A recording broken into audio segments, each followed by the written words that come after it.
जैसा आप जानते हैं कि नीट, जेई जो कॉम्पिटिशन्स हैं इसमें केवल ऑब्जेक्टिव क्वेश्चंस पूछे जाते हैं, लेकिन स्टेट यूनिवर्सिटीज़ में जो बीएससी का सिलेबस है उसमें दो तरह के सवाल बनते हैं। एक होता है सब्जेक्टिव और दूसरा ऑब्जेक्टिव। आज का जो विषय है वह open chain structure of D plus glucose, open chain structure of D plus glucose. इस पर हम आपको ऑब्जेक्टिव प्रॉब्लम्स देंगे और डिस्कस करेंगे। इसका जो सब्जेक्टिव पार्ट है open structure of D plus glucose का, वो मैंने ऑलरेडी इसके पहले के वीडियो में डाल रखा है। आज मैं ओनली ऑब्जेक्टिव प्रॉब्लम्स आपके सामने डिस्कस करूंगा। तो अब इसका कार्बोहाइड्रेट का जो मेरा लेक्चर है, लेक्चर नंबर 8 है, जो यूजफुल है नीट के लिए, जेई के लिए और बीएससी एग्जामिनेशंस के लिए। साथ ही साथ एनसीईआरटी का जो सिलेबस है उसको भी कवर करते हुए हम ये ऑब्जेक्टिव प्रॉब्लम्स बनाए हैं जो आप देखेंगे आगे। इसका जो पहला जैसे आपका हम D open chain structure of D plus glucose है, ये आपके सामने ओपन चेन स्ट्रक्चर बना हुआ है। इसमें CHO ग्रुप है, OH ग्रुप है और नंबर ऑफ कार्बन एटम 6 है इसके अंदर जो स्ट्रेट लाइन में है। साथ ही साथ इसमें प्राइमरी अल्कोहलिक OH है, सेकेंडरी अल्कोहलिक OH है और साथ ही साथ फंक्शनल ग्रुप में एल्डिहाइड ग्रुप प्रेजेंट है। तो सबसे पहले हम डिस्कस करने वाले हैं कि यह ओपन चेन स्ट्रक्चर को किसने प्रपोज किया। इस पर हमारा ऑब्जेक्टिव प्रॉब्लम ऐसा है, क्वेश्चन नंबर 1 के फॉर्म में है। ये क्वेश्चन है open chain structure of D plus glucose was proposed by. 4 options आपके सामने हैं। ए है एमिल फिशर, बी हाइवर्थ, सी टोलन और डी नन ऑफ दीज। इसमें आपको बताना है कि इसमें कौन सा ऑप्शन करेक्ट है। तो इसमें कुछ डिस्कस नहीं करना है, ये तो ये लड़के जान जाते हैं कि इस स्ट्रक्चर को किसने प्रपोज किया। तो इसका आंसर आता है Emil Fischer. Answer correct answer है ए, और ये ऑप्शन एमिल फिशर ने इसको प्रपोज किया था। अभी इस ऑप्शन में कुछ डिस्कस करना नहीं है, केवल वैज्ञानिक का नाम है एमिल फिशर जो पहली बार ये ओपन चेन स्ट्रक्चर को इस फॉर्म में प्रपोज किया था। अब हम दूसरे क्वेश्चन की तरफ बढ़ेंगे।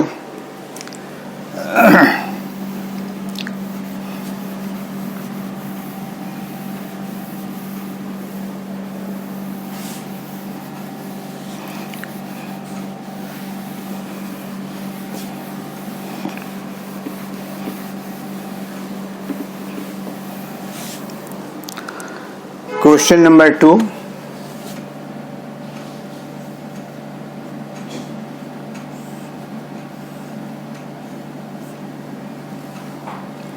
presence of OH group is detected by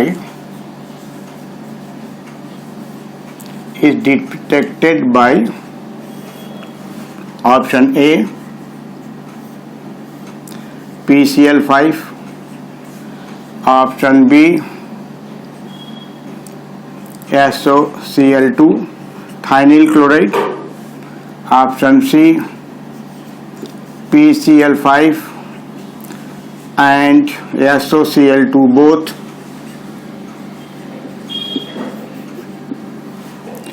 और option D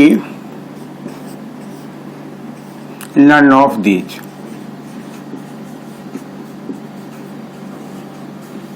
none of these। तो इसका जो करेक्ट आंसर आपको बताना है उसका एक आधार है। जैसा आप जानते हैं कि PCl5 इसका मैं हिंट करता हूँ। हिंट ये है, या पहले हम आपको सॉल्यूशन देते हैं। इसका जो करेक्ट आंसर है, आंसर जो है इसका सी आंसर है। अब इसका एक्सप्लेनेशन क्या है या सॉल्यूशन कैसे हम बताएंगे। जैसा आप जानते हैं कि PCl5 इस OH को Cl में कन्वर्ट करता है, तो जब PCl5 से ग्लूकोज को ट्रीट किया जाता है तो पेंटाक्लोरो ग्लूकोज बनता है, पेंटाक्लोरो ग्लूकोज। अब पेंटाक्लोरो क्यों बनता है? इसमें 5 OH ग्रुप्स हैं, 1 2 3 4 और 5, तो पेंटाक्लोरो ग्लूकोज बनेगा।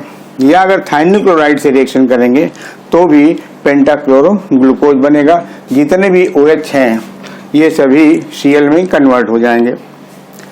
ये दोनों रिएजेंट यूजफुल हैं, PCl5 भी यूजफुल है और थाइनिल क्लोराइड भी यूजफुल है। अब सी ऑप्शन में दोनों एक साथ लिखा हुआ है, तो करेक्ट ऑप्शन जो होगा, आंसर जो करेक्ट होगा वह सी होगा। सॉल्यूशन क्या है? सिंपल सी बात है, OH का कन्वर्जन अगर PCl5 से किया जाए तो यह OH Cl में बदल जाएगा, PuCl3 में बदल जाएगा, HCl में बदल जाएगा। यानी OH कन्वर्ट किस में होता है? Cl में। उसी तरह से अगर हम थाइनिल क्लोराइड यूज़ करते हैं, SOCl2 यूज़ करते हैं, तो यह Cl में बदल जाएगा, सल्फर डाइऑक्साइड में बदल जाएगा और HCl में बदल जाएगा। तो यह Cl, यह OH जो है वो Cl में कन्वर्ट हो रहा है।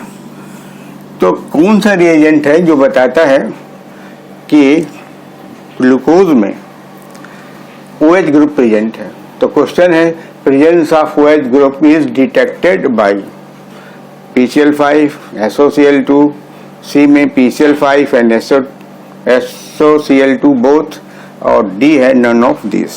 तो करेक्ट आंसर इसका हो गया सी। अब अगला सवाल इस पर एक बनता है, जैसे आप देख रहे हैं कि CHO ग्रुप है, तो CHO ग्रुप कैसे डिटेक्ट किया गया, किस रिएजेंट की सहायता से? तो क्वेश्चन नंबर 3 में आएगा। Question 3, presence of CHO group is detected bye, presence of CHO group is detected by, किसके द्वारा डिटेक्ट होगा उसका अलग ऑप्शन है।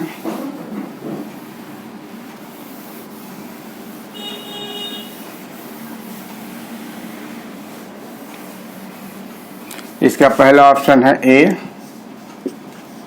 ब्रोमीन वाटर,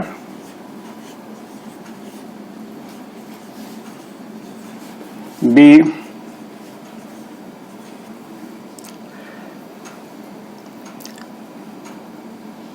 PCl5, इसका C option,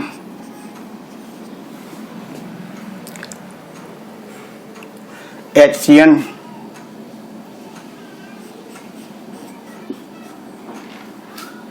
and bromine water, और D option none of these.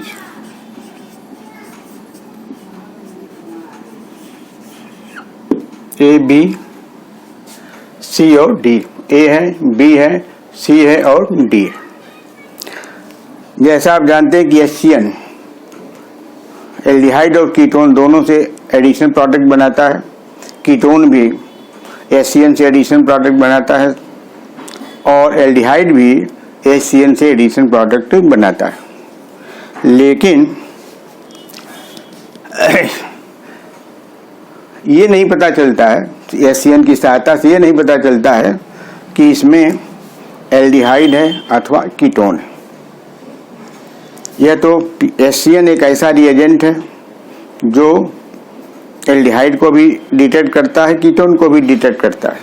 लेकिन हमारा सवाल ये है कि presence of CHO group is detected by तो डिटेक्टेड तो हो गया, एसियन से भी डिटेक्ट होता है, लेकिन यह दोनों के लिए डिटेक्ट होता है, एल्डिहाइड और कीटोन दोनों के लिए।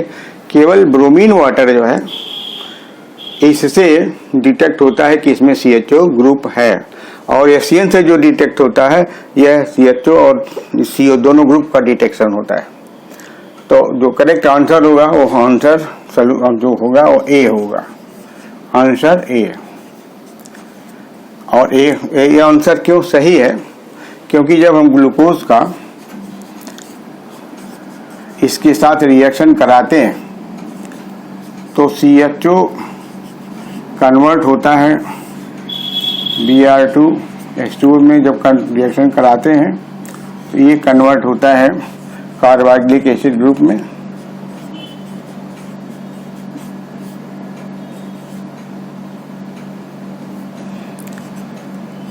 एक ग्लूकोनिक एसिड बनता है, ग्लूकोनिक एसिड, ग्लूकोनिक एसिड, ये आपका ये ग्लूकोज है।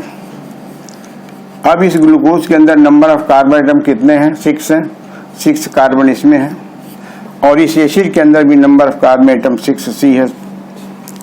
तो आप जानते हैं कि एल्डिहाइड का जब ऑक्सीडेशन होता है तो जो कार्बोक्सिलिक एसिड बनता है उसमें कार्बन एटम की संख्या कम नहीं होती, अर्थात पेरेंट में जो कार्बन एटम की संख्या है वही कार्बन एटम की संख्या प्रोडक्ट में भी होती है। इससे पता चलता है कि इसके पास जो CHO ग्रुप है वो प्रेजेंट है, और ये ब्रोमीन वाटर से पता चलता है। अगला सवाल ये है, अगर कीटोन रहता, जैसे एसियन के द्वारा कीटोन का ही पता चलता है, तो जैसा आपको पता है कि जब कीटोन का ऑक्सीडेशन होता है तो कार्बोक्सिलिक एसिड तो बनता है, लेकिन नंबर ऑफ कार्बन एटम कम हो जाते हैं। प्रोडक्ट में जो एसिड बनता है उसमें नंबर ऑफ कार्बन एटम कम हो जाते हैं, लेकिन इसमें number of carbon atom same है, यहाँ भी 6C है, यहाँ भी 6C है।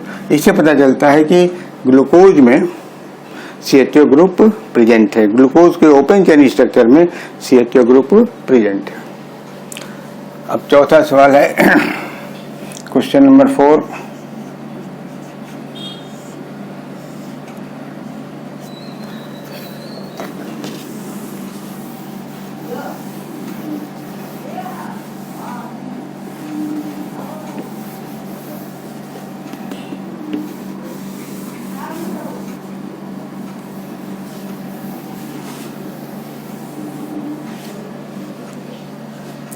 Presence of 6 carbon atoms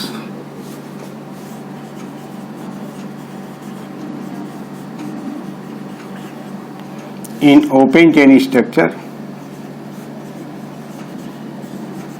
open chain structure of D plus glucose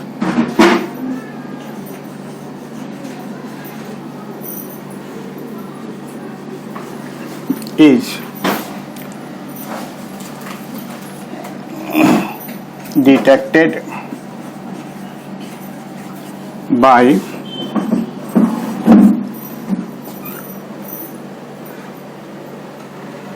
A,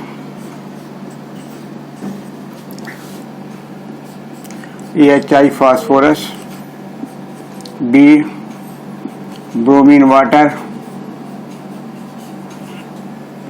C, zinc H2O,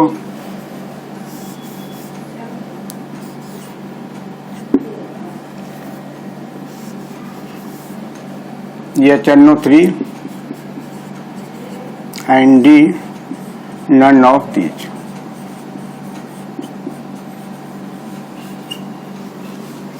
ये 4 ऑप्शन है। Presence of 6 carbon atoms in open chain structure of D plus glucose is detected bye, पहला option है A, HI and phosphorus, red phosphorus, B, bromine water, C, nitric acid, और D, none of the. इसका जो answer है, answer is A। इसका explanation क्या है कि जब हम ग्लूकोज को, इसका सॉल्यूशन देखिए,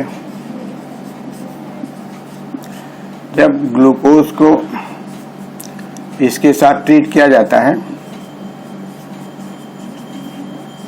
HI और रेड फास्फोरस से, तो जो प्रोडक्ट बनता है वह N हेक्सेन बनता है। CH2 CH2 CH2 CH2 CH3 CH2 CH2 CH2 CH2 और यहाँ पर CH3 normal hexane N hexane बनता है, नॉर्मल हेक्सेन। अब ये नॉर्मल हेक्सेन में सभी 6 कार्बन एटम हैं और सभी स्ट्रेट चेन में। तो presence of 6 carbon atoms in open chain structure of D+ glucose is detected by, तो presence of 6 carbon atoms in straight chain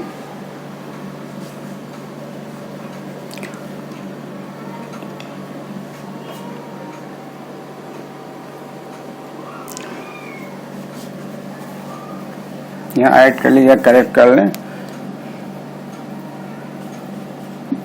in straight chain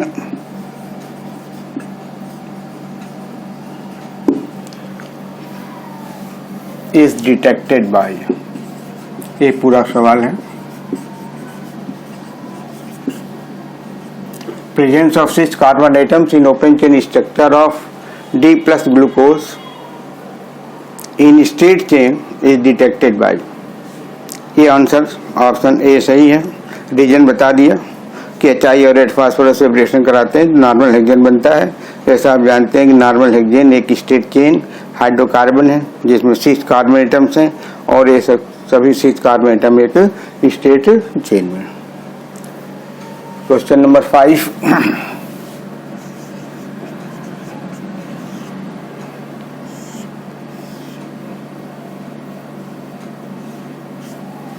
जैसे CH2 ग्रुप टर्मिनल पोजीशन पर है और ये प्रेजेंस ऑफ CH2OH ग्रुप ये भी इन दूसरे किनारे पर है।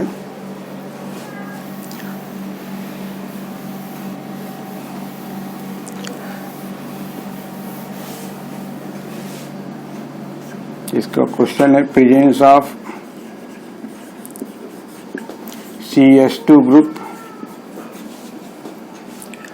Is in open chain structure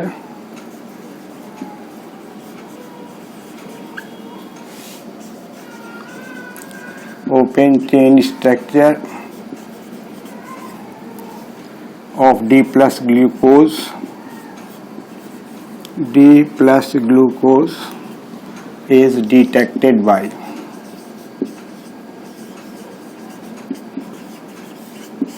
इसका भी 4 ऑप्शन है। पहला ब्रोमीन वाटर, दूसरा बी ऑप्शन है HNO3,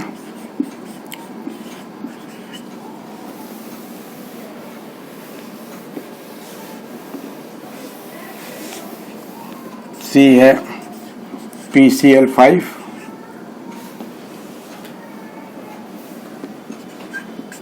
और डी है लिथियम एल्युमिनियम हाइड्राइड। इसका सॉल्यूशन बताते हैं। पहले तो आंसर देखिए, आंसर है इसका बी। अब सॉल्यूशन आपको बताते हैं। सॉल्यूशन देखिए, ये भी ऑक्सीडाइजिंग एजेंट है, ब्रोमीन वाटर भी ऑक्सीडाइजिंग एजेंट है, HNO3 ऑक्सीडाइजिंग एजेंट है, PCl5 क्लोरीनेटिंग एजेंट है, lithium aluminium hydride reducing agent है। यह जो ब्रोमीन वाटर है, यह ब्रोमीन वाटर CHO को, इस CHO को COH में बदल देगा और यह नाइट्रिक एसिड भी इसको कार्बोक्सिलिक एसिड में बदल देगा। लेकिन ब्रोमीन वाटर इस प्राइमरी अल्कोहलिक OH को एसिड में नहीं बदलता है, एसिड में नहीं बदलता है। यह क्या करता है, CHO तक कन्वर्ट करता है। लेकिन नाइट्रिक एसिड पावरफुल, इसकी तुलना में ब्रोमीन वाटर की तुलना में पावरफुल है अतः यह CH2OH को पहले एल्डिहाइड में बदलता है, बाद में कार्बोक्सिलिक एसिड में बदल देता है। इससे पता चलता है कि इसके अंदर CH2OH ग्रुप प्रेजेंट। तो इसका सलूशन ऐसे देते हैं, ये आपका CH2 है, ये ओपन चेन स्ट्रक्चर लिख दिया।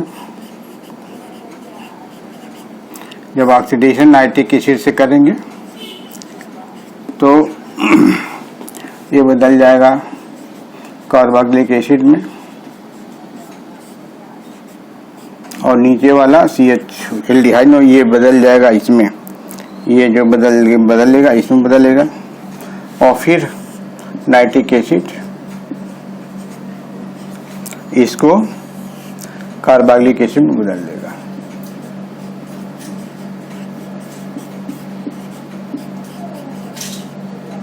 जैसे आप जानते हैं ये इसमें बदल जाएगा। जैसे आप जानते हैं कि प्राइमरी अल्कोहलिक ग्रुप का ऑक्सीडेशन पहले CHO में होता है और फिर ये CHO का ऑक्सीडेशन कार्बोक्सिलिक एसिड में हो जाता है। तो ब्रोमीन वाटर से नहीं पता चलेगा।